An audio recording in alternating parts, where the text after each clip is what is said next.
نصرة لرسول الله عليه أفضل الصلاة والسلام، ونصرة لأمة محمد عليه أفضل الصلاة والسلام. وإن شاء الله جسم هذه الأمة سينهض، ولن يبقى حجر على حجر في أي منطقة فيها ظلمة للمسلمين، لأجل حبيبنا محمد عليه أفضل الصلاة والسلام قدوتنا وحبيبنا.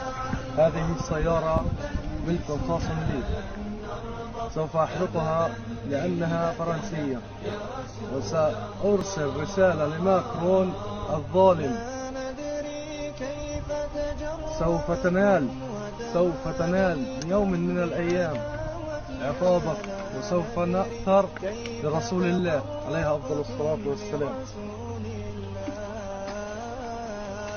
شلت أيد بتماديها قد حفرت قبرا يحويها، بما قد رسمت هادينا ورسول الله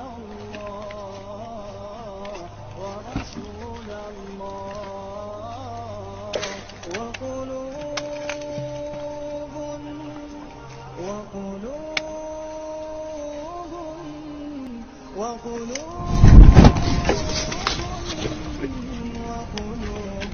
أبدا لا تنسى.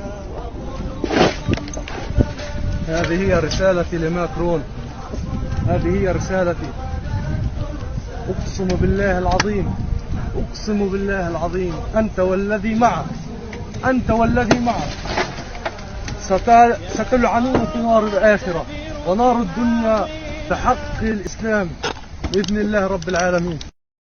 إلا رسول الله فداك بأموالنا وأرواحنا وأولادنا يا رسول الله، يا قرة أعيننا، يا حبيب الله صلى الله عليه وسلم. هذا أقل شيء يعد المسلم لأن المنتجات الفرنسية. هذا الشاب شعل وجهه بالمنتجات الفرنسية فداء لرسول الله عليه الصلاة والسلام. بأبي وأمي أنت يا رسول الله.